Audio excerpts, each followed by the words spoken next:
치매 가족력을 갖고 있는 65세의 나글세 씨는 2년 전부터 건망증이 있었지만 나이가 들면 생기는 건망증이라 생각하며 대수롭지 않게 여겼습니다.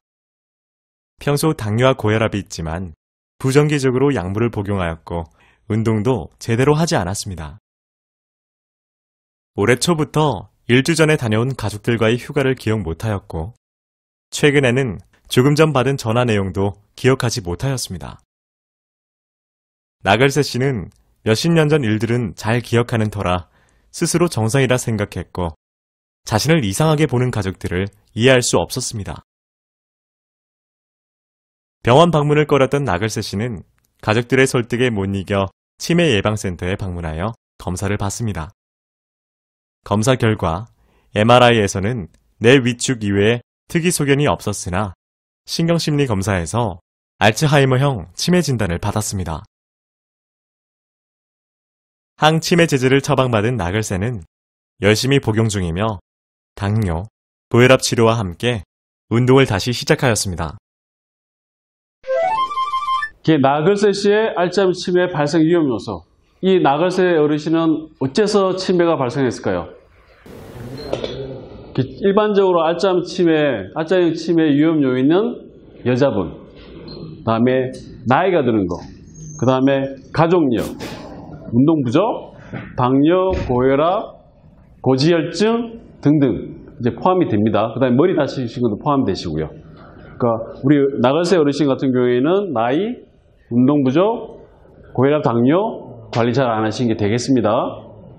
자, 기억력이 떨어지면 모두 치매인가요? 아니요. 가장 큰 이유는 뭡니까? 건망증. 예, 나이가 들면서 생기는 건망증입니다.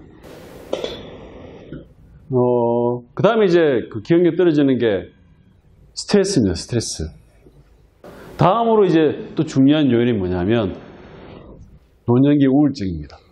자, 치매를 예방할 수 있는 약물이나 방법이 있습니까? 네, 왕도 없습니다. 방법은 꾸준한 관리를 해야 되는데 어떤 관리를 해야 되느냐? 뭐 나이 드는 거, 가족력이 있는 거 그런 거 할 수 없지 않습니까? 뭐 할 수 있겠습니까? 규칙적인 운동하고 고혈압, 당뇨, 고지혈증 있는 걸 관리하시는 겁니다. 그 나라에서 치매를 관리하기 위해서 만든 기구가 있습니다. 중앙치매센터입니다. 거기에서 세 가지 이렇게 제시하는 게 치매 예방 수칙 333이 되겠습니다. 첫 번째 3권입니다. 즐기는 거. 뭘 즐기느냐? 3회 이상. 40분 이상 이제 햇빛점에서 걸으라고 되어 있습니다. 그러면 이렇게 도움이 되고요. 그러면 그럴수록 머리에 좋다고 도움이 되어 있습니다. 그 다음에 부지런히 듣고 쓰고 읽고 하시는 겁니다. 이건 뭐 두말할 나위가 없죠. 생선하고 채소 골고루 드시는 게 도움이 되시겠습니다. 그러면 3금 세 가지 하지 말아야 될 거 뭡니까? 술, 담배죠, 그죠? 술, 담배. 그 다음에 머리 안 다치고. 머리 다치고 나서 이제 치매 오신 분들도 있습니다. 소위 말해서 외상성 치매 오신 분들이 있으시기 때문에 머리 안 다치도록 하시는 게 중요하겠습니다.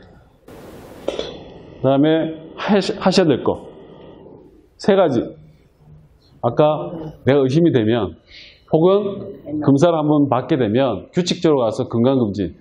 저희도 실제 건강검진 받으시죠? 가서 이제 혈압이 괜찮냐, 당뇨 있냐, 뭐 이런 거 다 체크하시잖아요. 그런 것처럼 요즘은 인지기능, 머리에 대한 정기 건강검진도 많이 받으세요. 그래서 병원에 가서 내 기억력 검사하는 걸 너무 부끄러워하지 마시고요. 이건 다 받으셔야 됩니다. 그렇게 생각하시면 좋겠고요. 가족, 친구들과 자주 소통하기 되게 중요합니다. 작년인가 재작년에 또 미국에서 이제 치매 학회가 있었는데요.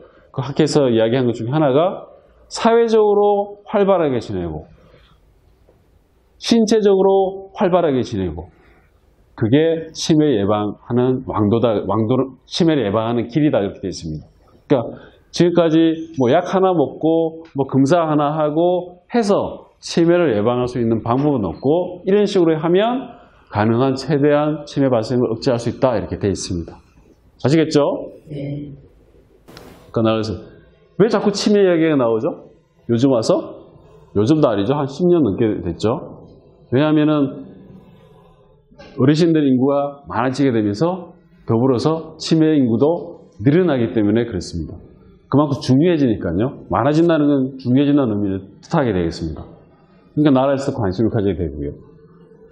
65세 이상 어르신의 한 10분 중 1분 정도가 치매시고 85세 이상이신 분에서는 3분 중에 1분이 치매라고 이렇게 판정이 되고 있습니다. 흔하기 때문에 중요한 겁니다. 사실 암보다가 더 중요하죠. 암에 쏟아붓는 돈보다 이 치매에 쏟아붓는 돈이 훨씬 적습니다.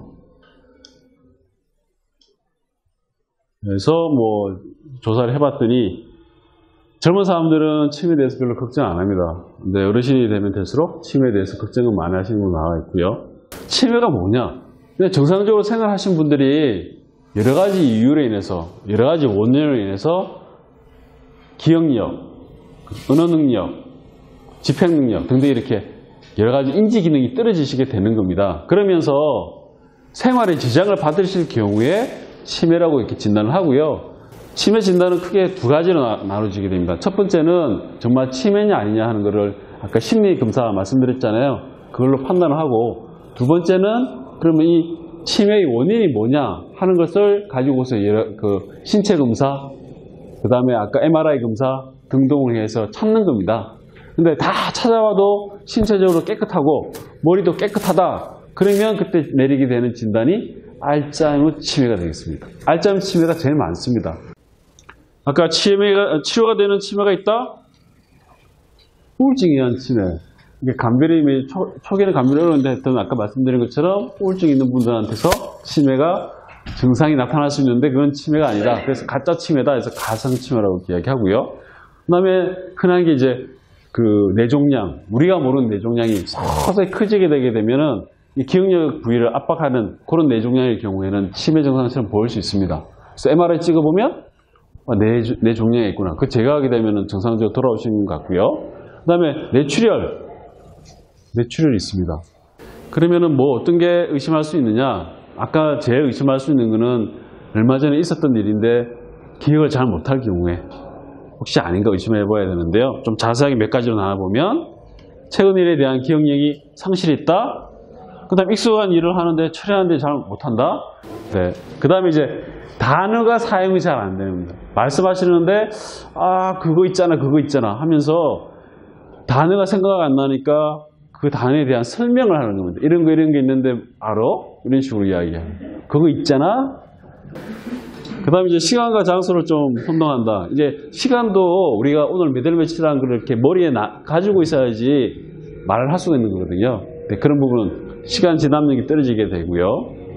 판단력을 좀 오판하시는 경우가 있습니다. 예를 들면 버스에서 내려야 되는데 안 내리고 그냥 타고 계속하고, 길을 가는데 이건 분명히 우리 집 가는 길은 아닌데 나올 때까지 계속 찾아다니는 데서 판단 못 하시게 되겠고, 뭐 추상적인 사고라는 건 소위 말해서 속단풀이 같은 거를 잘 못 하시게 됩니다. 옛날에 잘하던 분이는 못 하시게 되겠고, 더불어서 이제 물건 잘 잊어버리시고요. 치매 환자분들한테도 우울증이 많이 동반됩니다. 적게는 한 20%, 많게는 80%까지. 그래서 같이 있는 경우에 판별하기 어려울 때가 좀 있습니다. 그건 치료하면서 봐야 됩니다. 그 다음에 성격 변화. 얌전했던 분이 굉장히 난폭해지거나, 뭐 대부분의 경우는 좀 이렇게 더 이렇게 위축되시는데 난폭해지시거나 혹은 막 욕하시거나 그런 게 있습니다. 잘 안 하려고 그러세요. 위축이라고 이렇게 해야 되는데 왠지 잘 모르지만 내가 좀 다르다는 걸 좀 느끼시거든요. 그러다 보니까 뭘 안 하려고 하시는 것 같습니다. 그래서 이런 10가지 증상 있으시면 좀 의심해 볼 필요가 있습니다. 그러니까 그 진단 과정은 제가 말씀드렸습니다.